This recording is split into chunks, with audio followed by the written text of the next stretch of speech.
UKLO 1 year masters. No IELTS required up to 5 years visa. High visa success rate. Hello guys, welcome to hit TV. Present మనతో ఉన్నారు ప్రముఖ సినీ critic Dasari Vignan గారు. విజ్ఞాన్ గారు, చెప్పండి, Devara movie చూసిన తర్వాత మీకు ఎలా అనిపించింది? సి ఈ శతాబ్దంలో సీరియస్గా చెప్పాలంటే, శతాబ్దం కాదు, గత ఈ 30-40 ఏళ్ళలో కూడా సమాజానికి అవసరమైనటువంటి మెసేజెసే ఇస్తాడు ఎప్పుడైనా కొరటాల శివ గారు కూడా. నీట్ అవుట్ అండ్ అవుట్ మంచి మెసేజ్ ఓరియంటెడ్ సినిమా అని నేను చెప్పుకుంటా దీన్ని. అండ్ ఎట్లాంటిదంటే అక్రమంగా సంపాదించి నువ్వు బతికే కంటే, నువ్వు రిస్క్ చేసి అక్రమంగా సంపాదించే సొమ్ము కంటే, నిన్ను నమ్ముకొని నీ కుటుంబ వాళ్ళు ఉంటారు, నీ బతుకు వేస్ట్, వాళ్ళ బతుకు వేస్ట్, నీ వల్ల సమాజానికి ఉపయోగం ఏం లేదు. అదేదో సక్రమ మార్గాల్లో నువ్వు బతుకు తెరువు సాధిస్తే నువ్వు బాగుంటావు, నీ కుటుంబం బాగుంటుంది, నీ చుట్టుపక్కల వాళ్ళు బాగుంటారు, బతికినంతకాలం పరుగుతో బతుకుతావు అనేది ఒక మంచి మెసేజ్ ఇచ్చాడు. దోపిడీలు చేసేవాళ్ళు కానీ, దొంగతనాలు చేసేవాళ్ళు కానీ, మోసాలు చేసేవాళ్ళు కానీ, బోర్డులు తిప్పేసేవాళ్ళు, చిట్టీలు చేసేవాళ్ళు, చైన్ స్నాచర్లు, whoever it is, Lavanya లాంటి వాళ్ళు, ఎవరైనా సరే ఇట్లా అక్రమంగా సంపాదించాలి అనుకునే వాళ్ళకి ఇది ఒక మంచి మెసేజ్. కష్టపడి సంపాదించుకుంటే ఏదైనా ఉంటుంది మన జీవిత తెరువు అనేది బాగా చెప్పాడు. అండ్ స్వాతంత్ర సమర యోధుల గురించి మనం విన్నాం, బార్డర్లో ఫైట్ చేసే కావాల్సినటువంటి పౌరుల గురించి కూడా మనం విన్నాం.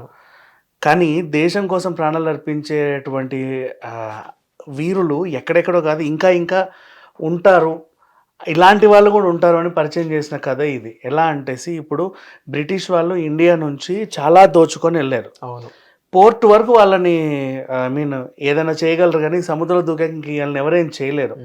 అలాంటి సముద్రంలో నుంచి వాళ్ళ నౌక పలానా 4 ఊర్ల మధ్యలో నుంచి వెళ్తుంటే, ఆ రత్నగిరి అనే ఏరియా వాళ్ళు ఇండియన్సే కాబట్టి, భారతదేశపు సొమ్ము అక్రమంగా రవాణా జరుగుతుంది కాబట్టి, ఆ వీరులు సముద్రంలోకి దూకి సాహసించి ఆ కంటైనర్ నుంచి వాళ్ళ సొమ్ము వాళ్ళు తీసుకొని మళ్ళీ వాళ్ళ అధికారులకు ఇప్పించేవాళ్ళు. ఒకప్పుడు దేవర వాళ్ళ తాత తండ్రి చేసినటువంటి పనులు.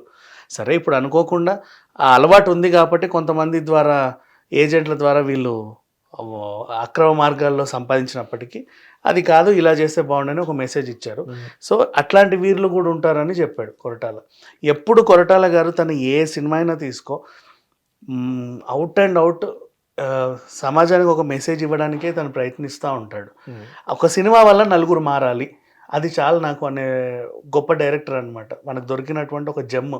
ఓకే. సో పైగా అతనికి ఎన్టీఆర్ గారు దొరకడం, ఆల్రెడీ వాళ్ళ మధ్యన ఒక ర్యాప్ గతంలో ఉండి ఒక మంచి సూపర్ డూపర్ హిట్ సినిమా రావడం, ఇప్పుడు అదే కంటిన్యూయేషన్లో ఇప్పుడు ఈయన డ్యూయల్ రోల్ పెట్టి ఇది తీయడం నిజంగా ప్రశంసనీయమని చెప్పుకోవచ్చు.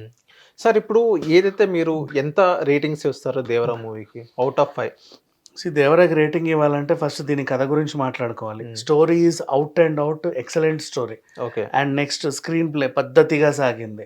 అలాగే బ్యాక్గ్రౌండ్ స్కోర్, మ్యూజిక్. తెర మీద మనకి ఎన్టీఆర్ ఒక హీరో అయితే, తెర వెనుకల అనిరుద్ధ్ హీరో అని చెప్పుకోవచ్చు. అఫ్ కోర్స్ అతని మ్యూజిక్ స్టార్టింగ్లో విమర్శలు ఎదురైనప్పటికీ కూడా సినిమా చూస్తే అవన్నీ మర్చిపోతారు. ఆ తర్వాత రత్నవేలు కెమెరా పనితనం, ఆ విజువల్స్ చూస్తే, కోస్టల్ ఏరియా విజువల్స్ కానీ, ఆ సముద్రం విజువల్స్ కానీ, ఏవైనా సరే అవుట్ అండ్ చాలా బాగున్నాయి. నైట్ విజువల్స్ కానీ, ఇంకా డైలాగ్స్ గురించి ప్రత్యేకంగా చెప్పుకోవాలి. బూత్ డైలాగులను కూడా అంత సున్నితంగా, సాత్వికంగా చెప్పగలిగేటువంటి నేర్పరి రైటర్ మన కొరటాల గారు. ఎలా చెప్పూసి, నీకేంటక్కాయ్, చాప ఎక్కిన సంవత్సరానికే పెళ్లి చేసి మంచం ఎక్కిచ్చారు, దాని బాధ నీకేం తెలుసు. ఇది బూతే. ఇది అయినప్పటికీ కూడా ఎంత సున్నితంగా, సాత్వికంగా చెప్పారు అంటే, అసలు ఇలా కూడా మాట్లాడుకోవచ్చా బూతుల్ని అని చెప్పాలి అనుకోండి. అంటే ఇది అట్లా కూడా మాట్లాడవచ్చు, అదొక కళ చెప్పాలి అంటే. సో అలాంటి రైటర్ ఎవరు రాయలేరు అనుకుంటా ప్రస్తుతం మన దగ్గర. ఉన్నారులే, మంచి మంచి రైటర్స్ ఉన్నారు, లిరిసిస్టులు కూడా ఉన్నారు. కాకపోతే ఏంటంటే ఇంత సున్నితంగా ఆలోచించే వాళ్ళు చాలా రేర్, అరుదు అని చెప్పుకోవాలి. ఇంకా మాట్లాడుకోవాల్సి వస్తే అందరూ A to Z, ఇక నటినటులు. ఒక గొప్ప విషయం ఏంటంటే, ఇంతమంది ఆర్టిస్టులను పెడితే ఏ సినిమాలో అయినా సరే పెద్ద పెద్ద నటులను కూడా పెట్టి అలా ఒక చెస్ట్ ఏదో పప్పెట్లా నిలబెట్టి పంపిన సినిమాలు బోల్డ్ అని ఉంటాయి. అసలు పెట్టిన ప్రతి క్యారెక్టర్కి ఇంపార్టెన్స్ ఉంది, చూసావా? అది గ్రేట్నెస్ అంటే. ఆ అబ్బాయి చనిపోవడం వల్ల ఎన్టీఆర్ మారుతాడు. అతనికి ఒక క్యారెక్టర్ చిన్నదే కానీ ఆ రోల్ ఎంత ఇంపాక్ట్ క్రియేట్ చేసింది. చెల్లి ఎందుకుంది అబ్బాయి ఈవిడ ఇంట్లో అలా అనుకుంటే సెకండ్ హాఫ్లో ఆమె విజృంభించి దానివల్ల కథ ఇంకో మలుపు తిరిగింది. నెక్స్ట్ అలాగే అన్ని రోల్స్. సార్ విజ్ఞాన్ గారు ఏదైతే ఇప్పుడు హీరోయిన్ గురించి జాహ్నవి గురించి మాట్లాడితే చాలా మంది చాలా రకాలుగా ఈవెన్ జాహ్నవికి బాలీవుడ్ లో కానీ ఇక్కడ కరెక్ట్ ఒక హిట్ మూవీ అనేది సరిగ్గా తగలేదు అని ఒక జాహ్నవి మీద ఒక రూమర్ ఉంది. సో ఆ రూమర్ ఇప్పుడు బద్దలు కొట్టింది అనుకుంటున్నారా? దేవరా నుంచి ఒక మంచి హిట్ జాహ్నవికి దక్కిందని మీరు అనుకుంటున్నారా? హ్యాపీగా. ఎందుకంటే యాక్చువల్గా తన రోల్ చిన్నదే అయినప్పటికీ ఈవెన్ ఎలాగైతే మన ట్రిపుల్లో ఆ అమ్మాయి రోల్ చిన్నదో ఇక్కడ కూడా జాహ్నవి ఫస్ట్ హాఫ్ లో ఒక హీరోయిన్ ఉంది, పెద్ద ఎన్టీఆర్కి వైఫ్ ఉంది. సెకండ్ హాఫ్ లోనే ఈవిడ క్యారెక్టర్ ఉంటుంది సినిమా ప్రకారంగా చూసిన. అందులోనూ ఇచ్చినంత అంటే అన్ని రోజులు షూటింగ్కి కేటాయించి నన్ను హీరోయిన్ అని చెప్తున్నారు ఈ సినిమాలో. అంత చిన్న రోల్ అని ఆలోచించకుండా సైన్ చేసింది ధైర్యంగా, ఏదైతే ఏంటి నేను చేస్తా అని చేసి ఉన్నలో ఉన్నంత తన రోల్. ఫర్ ఎగ్జాంపుల్ కామెడీని ఎక్స్పెక్ట్ చేయడానికి గెటప్ సీన్ పెట్టారు కానీ అక్కడ ఒరిగిందేం లేదు. కానీ వీళ్ళు కమెడియన్స్ కాదు యాక్చువల్గా చెప్పాలంటే, అయినప్పటికీ కూడా అసలు సాఫ్ట్ కామెడీ మాట్లాడే 4-5 డైలాగులు కూడా మనం నవ్వుకునేలా ఉన్నాయి, హాయిగా ఉన్నాయి, ప్రశాంతంగా ఉంది. ఆవిడ స్క్రీన్ ప్రెజెన్స్ బాగుంది, ఆ సాంగ్ బాగుంది. దావుది ఉది ఉది ఎందుకు తీసేశారో తెలియదు, బట్ ఉంటే అది ఓవర్ అయిపోయేదేమో. మంచి పని చేశారు తీసేసి, బట్ ఆ సాంగ్లో కానీ ఆవిడ screen presence everything was good. Me ratings ఎంత అవుట్ ఆఫ్ 5? ఈ సినిమాకి నేను ఇచ్చే రేటింగ్ 4.5/5. ఎందుకు ఆ 0.5 తీసాము అంటే జస్ట్ ఈ రక్తపాతాలు కొంచెం ఎక్కువైనాయి కాబట్టి, అంతకు మించి ఇందులో ఇబ్బంది పెట్టే అంశం కానీ ఏం లేదు.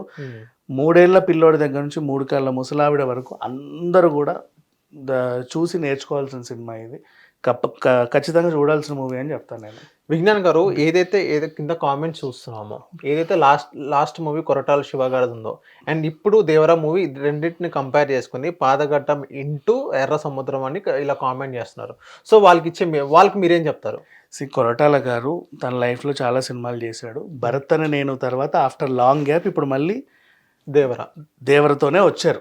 యాక్చువల్ చెప్పాలంటే మధ్యలో కొన్ని సినిమాలు ఉన్నాయి, దాంట్లో ఆయన పేరు వాడుకొని కొన్ని, ఆయన ప్రజెంట్ చేసినవి కొన్ని, ఆయన కథ అందిస్తే తీసినవి కొన్ని, ఆయన నిర్మాత వ్యవహరించేవి కొన్ని వచ్చిపోయినప్పటికీ కూడా ఇదే ఆయన నెక్స్ట్ సినిమా యాక్చువల్ చెప్పాలి అంటే. ఎందుకు అంటే అంతకుముందు కూడా ఏదో ఇప్పుడు ఫర్ ఎగ్జాంపుల్ నీ కార్డు వాడుకొని కూడా నేను ఓ సినిమా చేయొచ్చు నీ బ్యానర్ పైన, నీ డైరెక్టర్గా నీ పేరు ఉంటుంది, పనిచేసేది నేను ఉంటా. అలాగే ఆచార్య కూడా కొరటాల పేరు వాడుకున్న సినిమా చేశారు అంతే. దాన్ని కొరటాలకి ఇవ్వాల్సిన అవసరమే లేదు. వాళ్ళది పాదఘట్టం అన్నా వాళ్ళ పిండాకూడ అన్నా ఏమన్నా సరే వాట్ ఎవర్ ఇట్ ఈస్, ఈ సినిమాకి మాత్రం తనకి ఎంతవరకు అవసరమో తను తీసుకున్నాడు. అఫ్ కోర్స్ ఆ సిచ్యువేషన్ అవసరం కాబట్టే పెట్టుకున్నాడు దాంట్లో. అది డైరెక్టర్ ఇష్టం. వీడు అన్నా అనకున్నా కూడా బురద చల్లే వాళ్ళు ఎప్పుడు చల్లుతూనే ఉంటారు, ఎందుకంటే వాళ్ళు బురదే కాబట్టి, చల్లడమే వాళ్ళ డ్యూటీ కాబట్టి. బట్ ఇక్కడ మాత్రం అంత మచ్చబెట్టాల్సిన అవసరం అయితే ఏమీ లేదు. నెక్స్ట్ ఇప్పుడు దేవరా 2 మీద ఎక్స్పెక్టేషన్స్ భారీ ఎత్తున పెరిగినాయి, అలాగే ఎక్స్పెక్టేషన్స్ పెట్టుకోవడం తప్పు లేదని మీరు భావిస్తున్నారా? దేవరా 2 కథ ఎలా ఉండబోతుంది అనేది మీకు చెప్పాలనుకుంటే, ఇది యాక్చువల్గా చెప్పాలి అంటే ఇప్పుడు ఈ కథ అంతా అంత పెద్ద ప్రకాష్ రాజ్ వచ్చి ఈ కథ అంతా చెప్పాడు. అసలు ప్రకాష్ రాజ్కి ఏంటి సంబంధం? నెక్స్ట్ దేవర చనిపోయాడని రివీల్ చేసింది ప్రకాష్ రాజే. చిన్న కొడుకుని కూడా వెనక నుంచి ముందు నుంచి కనిపెట్టుకు చూసేది ప్రకాష్ రాజే. ఓవరాల్గా మన సినిమా అంతకు మీరు గమనిస్తూ ఉంటే ఇక్కడ యతి అనే క్యారెక్టర్ మిస్ అయింది. యతిని ఎత్తుకుంటూ వాడు వచ్చాడు, కానీ అసలు యతి ఎవరు అంటే తనే ప్రకాష్ రాజ్ అని నెక్స్ట్ రివీల్ అవుతుంది. అసలు ప్రకాష్ రాజ్ ఇందులో హీరో కాదు, తనే మెయిన్ విలన్. అన్ని దగ్గర నుండి నడిపించేది ఆయనే, కానీ సైలెంట్గా ఉంటూ చేయాల్సిన పనులన్నీ చేయించాడు. ఆ విషయం అంతా కూడా మనకి సెకండ్ హాఫ్లో రివీల్ అవుతుంది. దానికోసం అని చెప్పేసి ముందే ఈ పిల్లోడిని వీడే తండ్రిని చంపాడు అన్నట్టుగా చిత్రీకరించాడు. వాడంతటా వాడే పొడుచుకొని చచ్చేలాగా ప్రకాష్ రాజ్ ప్రేరేపించాడు. అది క్లైమాక్స్. యాక్చువల్ అక్కడ నిజం నీ రక్తాన్ని నేను కల చూడలేను కాదు, నేను ఇలా అంటే వాడికి వాడే పొడుచుకు చేస్తాడు, నేను పొడిచాను అనుకో నా చేతుల్లో చచ్చిన మచ్చ నాకెందుకు, అదేదో వాడే చేసుకుంటే అట్లా చంపేయచ్చు అన్నట్టుగా చేశాడు. ఇక్కడ Prakash Raj villain actually. And first నుంచి తీసుకొస్తున్నా ఇప్పుడు సైఫ్ అలీ కానీ ఇవన్నీ ఉన్నాయి కదా. మీకు కథ ఎలా ఉంటుంది అంటే, ఇప్పుడు అజయ్ ఎక్కడి నుంచో వచ్చాడు, క్రికెట్ స్టేడియంలో జరిగేటువంటి బ్లాస్ట్ని ఆపడానికి ఏదో ప్లాన్ చేసామని చెప్పేసి. నెక్స్ట్ స్టోరీ అంతా ఇక్కడ నుంచి అటు మారి షిఫ్ట్ అయిపోతుంది. అండ్ ఓవరాల్ ఇక్కడ జరిగిన కథ అంతా కూడా ప్రకాష్ రాజ్ చెబితేనే తెలిసింది సినిమాలో. అవును, ఆయన చెప్పవో తెలిసేది, అంటే జరిగిందో లేదో కూడా ఎవరికి తెలియదు, విన్నోళ్ళందరికీ కూడా. నీకు అర్థమైందా? అర్థమైంది. సో ఇది సిచ్యువేషన్ అనమాట. అసలు మెయిన్ విలన్ ప్రకాష్ రాజే. అదొక different type of story narrate చేసి అక్కడంతా గందరగోళం సృష్టించాడు. ఓకే. ఓవరాల్గా చెప్పాలంటే సెకండ్ హాఫ్లో ఇవన్నీ రివీల్ అయ్యే అవకాశాలు ఉన్నాయి. అండ్ చాలా ఉంది సెకండ్ హాఫ్లో కథ. ఇంకా మీరు అనుకుంటే ఇంకేం కథ ఉంది, ఇతను చనిపోయాడు అతను చనిపోయాడు చెప్పేశాడు, సముద్రంలోకి వెళ్ళొద్దన్నారు మేము కూడా వెళ్ళమంటున్నారు, ఇంకేం ఉంది కదా అనుకుంటారు, కానీ బోల్డ్ అంత స్టోరీ ఉంది. ఓకే, థ్యాంక్ యూ విజ్ఞాన్ గారు. హిట్ టీవీ యాప్ ని డౌన్లోడ్ చేసుకోండి. ఇందులో short news, live news, entertainment movies అన్ని అవైలబుల్ గా ఉన్నాయి. Please download hit TV app. Hit TV యాప్ని ఫ్రీగా డౌన్లోడ్ చేసుకోండి.